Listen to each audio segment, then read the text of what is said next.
In this video, I'm going to show you how to make one of those wireframe images that you can put into an LED lamp when you laser it in acrylic. So I'm going to right mouse click on this heart, and we'll go back to Inkscape, and I'm going to right mouse click and paste it.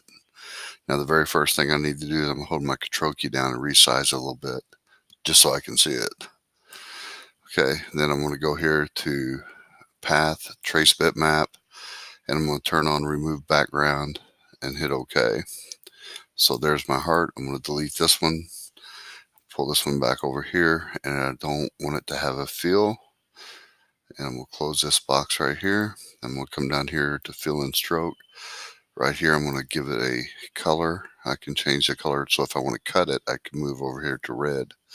But right now, what I'm wanting to do is duplicate it. So I'm going to hit Control D, and I'm going to hold the Shift and Control key down, and I'm going to bring this in, and it'll keep it in proportion. We'll highlight or select both the hearts, come up here to Path, click Combine.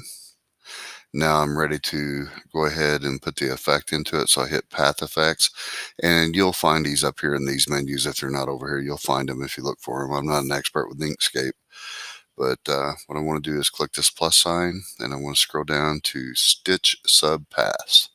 So I click that and hit Add. And then I want to add, I'm going to do 125. And so now you see that I have this display over here to my left, my mouse. So I'm going to click Stitch Pass. This way I can manipulate this heart inside of the program. So you can move this around however you like. Just make sure that if you click off of it, then you're done. I haven't figured out how to manipulate it once I've clicked off of it. I'm sure you can. Like I said, I'm not an expert with Inkscape, but you can sit here and play around with this, and you can move these nodes around, and it will affect the way everything. You see how I can change this around like this. I'll hit Control Z, bring it back to where I want it. And then this is where I started at. So, and you can see I've clicked off of it now.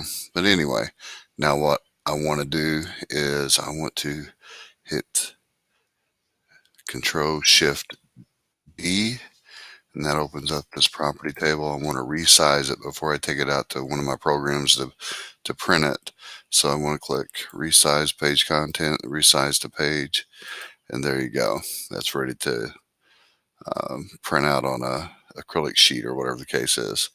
But again, I mean, you can come in here and manipulate this however you see fit. And there, I just figured it out.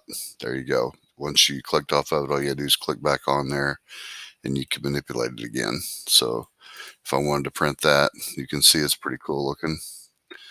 And you could do the same thing with circles. Then next thing I'd want to do is outline it so I could cut it. And that would be nothing more than just, taking a circle or whatever, just tracing around it, and then formatting it the way you want, and then cutting it out.